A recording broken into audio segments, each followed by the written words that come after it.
할렐루야. 이 시간 사랑과 희락이라는 제목으로 하나님의 말씀을 증거하고자 합니다.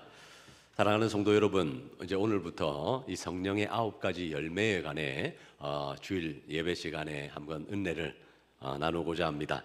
특별히 이 성령의 9가지 열매 중에서도 오늘은 첫 2가지인 이 사랑과 희락에 관해 묵상하고자 합니다. 이 농부가 나무를 심습니다. 이 농부가 나무를 심으면 계절을 따라 열매가 맺히듯이 우리 안에 계신 성령께서도 우리 삶에 아름다운 열매들을 맺어 가십니다. 이 열매들은 우리가 애써 만들어내는 인공적인 결과물들이 아닙니다. 그런 인공적인 결과물이 아니라 바로 성령 하나님과 동행할 때 자연스럽게 맺히는 성품의 변화인 겁니다. 오늘 말씀을 통해 하나님의 사랑과 기쁨이 어떻게 우리 삶 속에서 열매 맺을 수 있는지, 또 그 열매들이 우리의 일상을 어떻게 변화시키는지 함께 살펴보고자 합니다. 먼저 첫 번째로 사랑의 열매에 관해 생각해 보고자 합니다. 오늘 본문 말씀에서 가장 먼저 언급되는 성령의 열매, 그것은 곧 사랑입니다. 사랑은 성령의 모든 열매들 가운데 으뜸이며 근본이라 할 수 있습니다. 성경은 사랑을 빼놓고는 아무것도 온전하지 않다라고 가르칩니다. 특별히 고린도전서 13장에서 바울은 내가 천사의 말을 할지라도 사랑이 없으면 아무 소용이 없다라고 말씀합니다. 그리고 믿음과 소망과 사랑 중에 그 중에 제일은 사랑이라 선포합니다. 그만큼 사랑은 이 성도의 삶을 특징 짓는 핵심 열매인 겁니다. 그런데 우리가 맺는 이 사랑의 열매, 이 사랑의 열매는 하나님께로부터 받은 사랑에서부터 시작됩니다. 요한일서 4장 10절은 우리에게 이렇게 말씀합니다. 요한일서 4장 10절 말씀을 우리 한 목소리로 함께 읽도록 하겠습니다. 사랑은 여기 있으니 우리가 하나님을 사랑한 것이 아니요 하나님이 우리를 사랑하사 우리 죄를 속하기 위하여 화목제물로 그 아들을 보내셨습니다. 아멘. 우리가 하나님을 사랑한 것이 아니라 하나님께서 먼저 우리를 사랑하셨다 밝힙니다.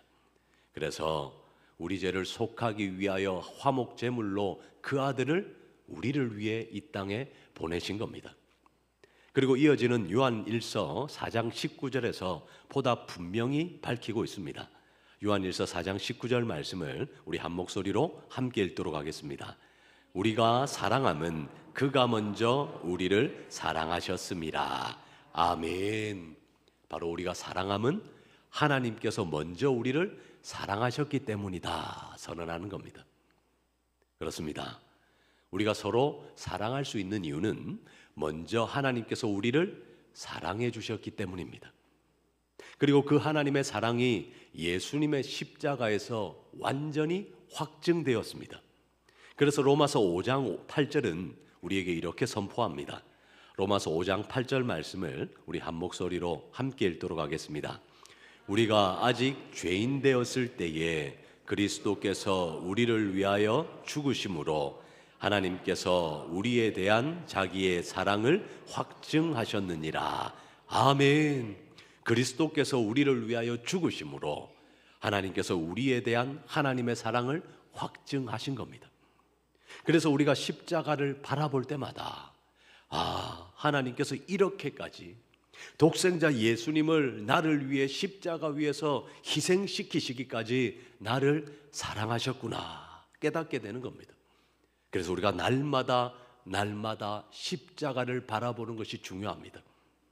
예수 그리스도의 복음, 곧 우리의 죄를 대신 지신 십자가와 부활은 하나님의 사랑을 가장 선명하게 보여주는 장소인 겁니다. 이렇게 먼저 받은 하나님의 사랑이 우리 마음에 부어질 때 우리도 비로소 사랑의 열매를 맺을 수 있는 겁니다. 그리고 특별히 로마서 5장 5절은 우리에게 이렇게 말씀합니다. 로마서 5장 5절 말씀을 한 목소리로 함께 읽도록 하겠습니다. 우리에게 주신 성령으로 말미암아 하나님의 사랑이 우리 마음에 분바됨이니. 아멘. 바로 우리에게 주신 성령으로 말미암아 하나님의 사랑이 우리 마음에 분바되었다라고 밝히고 있습니다. 그렇습니다. 성령님은 하나님의 사랑을 우리 마음에 부어주시는 분이십니다. 그래서 내 힘만으로는 도저히 사랑할 수 없는 사람, 그런 사람까지 사랑할 힘이 우리에게 생기는 겁니다. 왜냐하면 성령께서 우리 안에 계시기 때문이고, 성령께서 그렇게 인도하시기 때문이며, 아울러 성령께서 역사하시기 때문입니다. 우리는 사랑의 원자탄이라는 이 별명을 가지고 있는 이 손양훈 목사님, 이 손양훈 목사님의 이야기를 잘 알고 있습니다. 손양훈 목사님은 일제강점기와 이 6.25 전쟁 직전에 그런 혼란 시대에 목회하셨던 분입니다. 특별히 1948년 이 여순 반란 사건 때에 목사님의 두 아들이 이 공산주의자들에 의해 순교를 당하는 비극을 겪게 됩니다. 사랑하는 두 아들, 이 사랑하는 자식들을 잃은 아버지의 마음, 그 마음이 얼마나 아프고 찢어졌겠습니까? 그러나 손 목사님은 자신의 두 아들을 죽인 원수 청년, 그 청년이 사형 선고를 받았다라는 소식을 듣게 됩니다. 그 소식을 듣고 목사님은 자신의 아들을 죽인 그 청년을 내가 용서해야 되겠다. 그리고 그 청년을 내 양아들로 삼아야 되겠다 결심합니다. 그래서 실제로 군 당국에 단언합니다. 단언을 해서 그 청년을 사형이 아니라 풀어주는 것으로 그렇게 목사님이 힘써서 만든 겁니다. 그렇게 그 청년이 자신의 목사님의 아들을 죽인 그 청년이 이제 풀려납니다. 풀려나서 이제 목사님이 그 청년을 자기 아들로 받아들이는 겁니다. 그리고 그리스도의 사랑으로 그 청년을 가르치고 양육해 나갔습니다. 이 두 아들의 목숨을 빼앗은 원수를 오히려 자신의 새 아들로 삼은 겁니다. 참으로 상상하기 어려운 놀라운 사랑의 용서입니다. 그러면 이것이 어떻게 가능했을까요? 손양훈 목사님은 오로지 예수님의 십자가를 바라보며 하나님께 받은 용서와 사랑을 깊이 묵상했기 때문이다 라고 말합니다. 그러면서 손 목사님은 이렇게 간증하는 겁니다. 나 같은 죄인도 용서하신 주님, 그 주님을 생각할 때 원수를 용서하지 못할 이유가 아무것도 없습니다 라고 간증하는 겁니다. 인간의 힘과 의지로는 불가능해 보이는 이런 사랑도 성령께서 부어주신 하나님의 사랑으로 가능했던 겁니다. 이처럼 성령의 역사로 말미암은 사랑은 우리를 용서할 수 있게, 품을 수 있게, 희생할 수 있게 변화시키는 겁니다. 그러면 우리의 일상에서 이 사랑의 열매를 어떻게 맺어갈 수 있을까요? 이 거창한 일부터 떠올리지 않아도 됩니다. 가장 가까운 사람들을 사랑하는 것에서부터 시작하면 좋겠습니다. 가족 안에서 때로는 서운함이 쌓이고 가족 안에서 갈등이 쌓일 때가 있습니다. 바로 그때 예수님의 사랑을 기억하고 먼저 가족을 이해하고 용서하는 마음으로 가족들을 대하는 겁니다. 그리고 우리 교회 공동체 안에서도 내 성격과 맞지 않는 지체가 있을 수 있습니다. 하지만 성령님께 도움을 구하며 그 성도를 위해 기도하고 친절을 베푸시기 바랍니다. 또한 직장이나 학교에서 믿지 않는 이웃들을 만날 때도 있습니다. 그런 믿지 않는 이웃에게도 작은 친절과 관심을 나타내며 우리가 그리스도의 사랑을 흘려보낼 수 있는 겁니다. 우리가 이렇게 할 때 세상 사람들이 우리 안에 계신 예수님을 발견하게 되는 겁니다. 무엇보다 사랑의 열매를 맺기 위해서는 늘 십자가를 바라봐야 합니다. 늘 십자가를 바라보며 하나님의 사랑 안에 거하는 것이 중요합니다. 그래서 사랑이 식어지고 미움과 냉담함이 찾아올 때마다 다시 주님의 십자가, 그 주님의 극진한 사랑을 묵상해 보시기 바랍니다. 말씀과 기도로 하나님을 만나시고 하나님의 사랑을 충전받으시기 바랍니다. 그리고 성령님께 하나님, 제 마음에 사랑을 부어주시옵소서, 성령이시여 제게 사랑할 힘을 주시옵소서 라고 기도하시기 바랍니다. 그렇게 기도하시면 성령께서 도와주십니다. 그리하여 결국 우리 삶을 통해 예수님의 사랑이 흘러넘치게 될 때 가정이 변하고 교회가 변하게 되는 놀라운 역사들이 일어날 줄로 믿습니다. 이제 두 번째로 우리가 묵상해 보고자 하는 것이 희락의 열매, 즉 기쁨에 관한 내용입니다. 여기서 말하는 기쁨은 단순히 좋은 일이 있을 때 느끼게 되는 일시적인 행복감과는 구별되는 겁니다. 이 성령께서 주시는 기쁨의 열매는 우리의 상황을 뛰어넘습니다. 우리의 상황을 뛰어넘는 지속적인 기쁨을 의미하는 겁니다. 세상이 이해하기 어려운 근원적인 즐거움과 감사가 성도의 마음 깊은 곳에서부터 샘솟게 된다는 겁니다. 우리 삶을 돌아보면 이 기쁨을 빼앗아가는 일들이 참 많이 있습니다.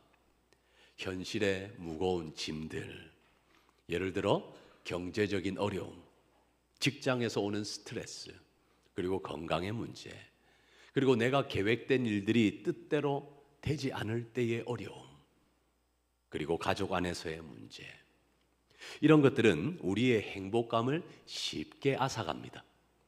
그래서 많은 사람들이 기쁨보다는 걱정과 우울 속에 살아가는 것이 오늘날의 현실이기도 합니다. 그러나 성경은 무엇이라 말씀할까요? 성경은 주님 안에서 항상 기뻐하라 라고 권면합니다. 심지어 이 구약 성경에 나오는 하박국 선지자는 무화과 나무에 열매가 없고 밭에 식물이 없어도 오직 여호와 하나님만으로 즐거워하리라 라고 찬양했습니다. 무엇이 이토록 환경을 뛰어넘는 기쁨을 만들어내는 것일까요? 바로 주님 안에서 누리는 기쁨인 겁니다. 그래서 예수님은 요한복음 15장 11절에서 이렇게 말씀하셨습니다. 요한복음 15장 11절 말씀을 우리 한 목소리로 함께 읽도록 하겠습니다. 내가 이것을 너희에게 이름은 내 기쁨이 너희 안에 있어 너희 기쁨을 충만하게 하려 함이라. 아멘. 내 기쁨이 너희 안에 있다. 그래서 너희 기쁨을 충만하게 하려 함이라 라고 말씀하십니다. 바로 예수님을 믿는 우리 안에는 예수님의 기쁨이 거한다는 겁니다. 또한 요한복음 16장 22절에서 우리 예수님은 이렇게 말씀하십니다. 요한복음 16장 22절 말씀을 우리 한 목소리로 함께 읽도록 하겠습니다. 너희 마음이 기쁠 것이요 너희 기쁨을 빼앗을 자가 없으리라. 아멘. 너희 기쁨을 빼앗을 자가 없으리라. 우리 예수님께서 선포하셨습니다. 바로 예수님이 주시는 기쁨은 세상이 빼앗을 수 없는 기쁨이라는 겁니다. 왜냐하면 그 기쁨은 우리의 구원과 하나님의 사랑에 뿌리내린 영원한 기쁨이기 때문입니다.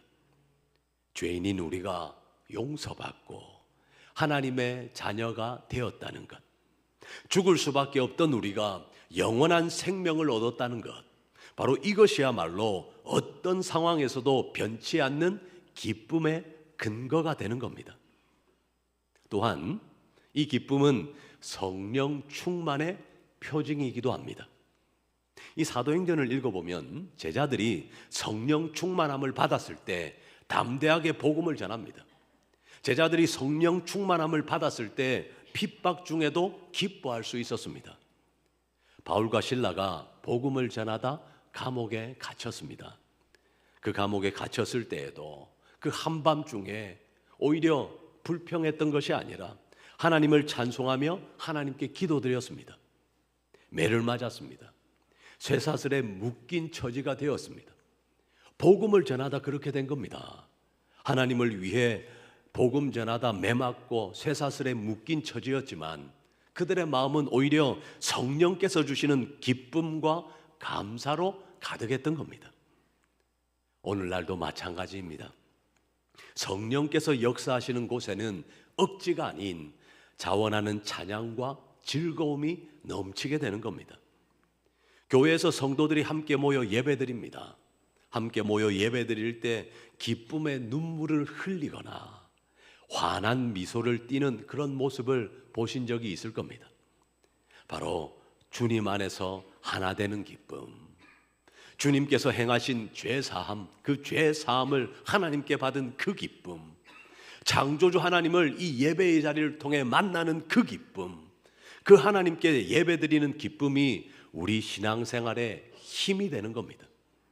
그래서 느헤미야 8장을 보면 이런 말씀이 있습니다. 여호와로 인하여 기뻐하는 것이 바로 너희의 힘이라 라고 선포하는 겁니다. 바로 하나님으로 인하여, 그 창조주 하나님을 만남으로 인하여 기뻐하는 것이 바로 너희의 힘이다 라는 겁니다. 그렇습니다. 기쁨은 우리의 영적 에너지입니다. 기쁨이 사라지면 낙심하고 무기력해집니다. 하지만 기쁨이 충만하면 어떤 어려움도 이겨낼 용기가 솟아나는 겁니다. 성경은 분명히 말씀합니다. 그 기쁨은 충분히 가능할 수 있다. 그 기쁨은 여호와로 인한 기쁨인데 그 기쁨을 누릴 때, 그 기쁨을 믿음으로 받아들일 때 그것이 곧 너희들의 삶의 힘이 될 것이다 라고 선언하는 겁니다. 이 한국교회 성도님들 가운데 바로 이런 성령의 기쁨을 간증하는 분들이 많이 계십니다. 저마다의 형편이 다 다릅니다. 누구나 사람이라면 고난의 상황에 처합니다. 그런데 그 고난 중에도 잃지 않는 기쁨의 간증들이, 그런 한국교회 많은 기쁨을 간증하는 분들의 이야기가 우리에게 도전을 주는 겁니다. 저는 어려운 형편 속에서도 늘 찬양을 입에 달고 사시는 한 권사님을 마음속에 새기고 있습니다. 그 권사님은 이 사시는 동안 형편이 남들보다 부족하고 몸도 많이 연약하셨던 분입니다. 하지만 늘 만나면 누구보다 밝은 얼굴로 사람들을 대하는 겁니다. 하나님 은혜가 너무 좋습니다. 예수님을 믿는 기쁨으로 살아갑니다 라고 고백하는 겁니다. 그래서 주변 사람들이 그 권사님을 만날 때마다 항상 표정이 밝고 좋으니, 아니 권사님 무슨 좋은 일이 있으시기에 이렇게 활짝 웃으세요? 라고 여쭤보면 그 권사님은 항상 예수님의 은혜로 삽니다. 예수님의 은혜로 내가 죄 용서 받았으니 이것보다 더 큰 기쁨이 있나요? 라고 하며 천진난만하게 웃으시던 모습이 제 마음에 자리 잡고 있습니다. 세상 사람들이 보면 이해 못할 모습입니다. 그러나 성령께서 주시는 속사람의 기쁨이 있으니 환경을 뛰어넘고 조건을 뛰어넘어 감사와 찬양이 흘러나오는 삶이 충분히 가능하다는 겁니다. 사랑하는 성도 여러분, 혹시 요즘 삶의 기쁨을 잃어버린 것처럼 메마른 삶을 사는 분들 계십니까? 매일의 이 반복되는 일상, 그리고 해결되지 않는 문제들 때문에 얼굴에 웃음이 사라졌습니까? 오늘 주님께서 우리에게 새로운 기쁨을 회복시켜 주시기를 원하십니다. 시편 16편 말씀을 보면 주님 앞에는 충만한 기쁨이 있다라고 선포합니다. 그렇습니다. 우리가 창조주를 만나고 그 주님의 임재 안에 들어갈 때 기쁨을 되찾을 수 있는 겁니다. 그러니 우리가 이 예배의 자리를 통하여 창조주를 만나는 것, 그 창조주 하나님께 예배드리는 것, 이것이 곧 기쁨을 회복하는 길입니다.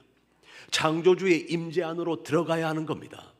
그러니 이 예배의 시간 형식적으로 앉아있지 마시고 우리를 이 땅에 보내신 하나님, 창조주 하나님을 만나는, 그 살아 역사하시는 하나님의 임재 안에 들어가는 복된 주일이 되시기를 우리 주님의 이름으로 축복합니다. 그러니 말씀을 통해, 기도를 통해, 찬양을 통해 다시 하나님의 뜨거운 임재를 구하시기 바랍니다. 그리하시면 성령께서 우리 마음에 예수님의 기쁨으로 충만하게 채워주실 줄로 믿습니다. 그리고 한 가지 실제적인 권면을 드리면 이 감사하는 습관은 기쁨을 회복하는 통로가 됩니다. 이 빌립보서 4장 말씀을 보면 바울 사도는 아무것도 염려하지 말고 감사함으로 하나님께 아뢰라 라고 했습니다. 그렇게 할 때, 감사함으로 하나님께 아뢰일 때 모든 지각에 뛰어난 하나님의 평강이 우리의 마음과 생각을 지키신다라고 했습니다. 그래서 이 감사와 기쁨은 서로 밀접한 관계가 있습니다. 감사할 때 기쁨이 살아나는 겁니다. 기쁨이 충만할 때 감사가 넘쳐나는 겁니다. 그러므로 힘들더라도 작은 것에서부터 감사거리들을 찾아보시기 바랍니다. 하나님, 오늘도 숨을 쉬게 해주시니 감사합니다. 하나님, 오늘도 이렇게 맛있는 밥 먹게 하시니 너무 감사합니다. 하나님, 저에게 가족들을 주셔서 감사합니다. 하나님, 무엇보다 예수님을 믿게 해주셔서 감사합니다 라고 이 감사의 제목들을 하나하나 묵상하시고 하나님께 감사드리시기 바랍니다. 이렇게 우리의 입술로 감사하다 보면 우리 안에 계시는 성령께서 우리 마음을 만져주시는 겁니다. 우리가 하나님을 향하여 기도의 입술을 열고 감사의 고백을 드릴 때 성령께서 우리 마음을 만지시며 기쁨이 차오르게 하는 그런 경험들을 하게 되는 겁니다. 또 하나, 기쁨은 함께 나눌 때 배가 됩니다. 그래서 로마서 12장 말씀을 보면 즐거워하는 자들과 함께 즐거워하라 라고 말씀합니다. 그러므로 교회 공동체 안에서 서로 간의 간증과 서로의 축복을 함께 나누고 기뻐하는 것이 필요합니다. 다른 이의 은혜 받은 이야기를 들을 때 박수 쳐주시기 바랍니다. 시기하지 마시고, 아니 너는 은혜 받았는데 왜 나는 은혜가 없을까 이런 생각하지 마시고, 다른 성도의 은혜 받은 이야기를 들을 때 함께 기뻐하고 박수 쳐주는 저와 여러분들이 되시기를 우리 주님의 이름으로 축복합니다. 그리고 나의 간증, 내 기쁨의 간증도 함께 다른 성도들과 나누시기 바랍니다. 그리하여 하나님께 찬양과 영광을 올려드리는 복된 주일이 되시기를, 지금 이 시간이 되시기를 우리 주님의 이름으로 축복합니다. 그렇게 믿음의 가족들과 함께 나눌 때, 함께 기쁨을 나눌 때 성령께서 기뻐하시는 겁니다. 성령께서 주시는 사랑과 희락의 열매가 더욱 풍성히 우리 삶에, 그리고 여러분들의 가정에, 그리고 우리 교회에 맺히게 된다는 겁니다. 사랑하는 성도 여러분, 오늘 우리는 이 성령의 열매 중에 첫 번째 사랑, 그리고 두 번째 희락, 이 두 가지를 살펴보았습니다. 이 두 가지 열매는 사실 서로 깊이 연결되어 있습니다. 우리가 하나님의 사랑을 알고 그 하나님의 사랑을 누릴 때 참된 기쁨이 솟아납니다. 그리고 그 사랑 안에서 참된 기쁨과 평강을 얻게 되는 겁니다. 그래서 이 성령의 열매들은 하나님과의 깊은 사귐에서 나오는 내적 열매들입니다. 우리가 살아계신 하나님, 그 창조주를 만나게 되면 우리 삶에 이런 영적 열매들, 성품의 열매들, 변화의 열매들이 열매 맺게 된다는 겁니다. 결국 성령의 열매란 성령님을 통해 하나님과 깊이 동행할 때 맺어지는 겁니다. 특별히 오늘 말씀을 들은 우리 모두가 성령 충만한 삶을 사모했으면 합니다. 이 시간 저와 여러분에게 성령 충만의 역사들이 일어나기를 우리 주님의 이름으로 축복합니다. 내 힘으로 애써 열매를 맺으려 하기보다는 나무가 햇빛을 받고 그 나무가 물을 흡수하듯이 우리 또한 성령님의 은혜를 마음껏 누리고 받아들여야 하는 겁니다.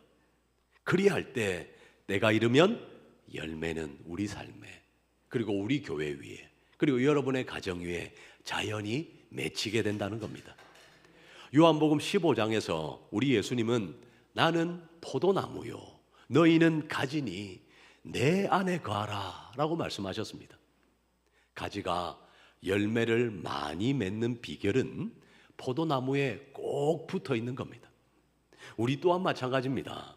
우리도 예수님께 꼭 붙어 있어야 합니다.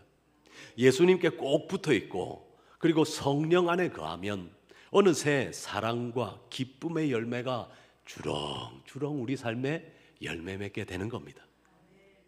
이제 말씀을 마치고자 합니다. 사랑하는 성도 여러분, 성령의 열매 맺는 삶은 고되고 억지스러운 삶이 아닙니다. 바로 복된 삶이요, 만족과 안식이 있는 삶입니다. 하나님의 사랑에 뿌리 내리고 예수님 안에서 참된 기쁨과 평안을 누리며 살아가는 삶보다 더 큰 축복이 어디에 있겠습니까? 오늘 우리 안에 이런 성령의 열매, 기쁨의 열매, 사랑의 열매들이 가득하기를 우리 주님의 이름으로 축복합니다. 혹시 내 안에 이런 변화의 열매가 부족하다 느낀다면 낙심치 마시고 성령 하나님을 더욱 초대하시기 바랍니다. 그리고 기도로 성령님께 구하시기 바랍니다. 성령 하나님은 구하는 자에게 더 충만히 부어주시기를 기뻐하시는 분이십니다. 그리고 우리의 시선을 늘 복음의 핵심인 예수 그리스도의 십자가와 부활에 고정하시기 바랍니다. 거기서 진정한 사랑과 진정한 기쁨이 흘러나오는 겁니다. 이제 마지막으로 선포합니다. 우리 모든 성도님들의 마음에 사랑이 넘치고 기쁨이 충만하여 아름다운 성령의 열매들을 맺어가시기를 우리 주님의 이름으로 축복합니다.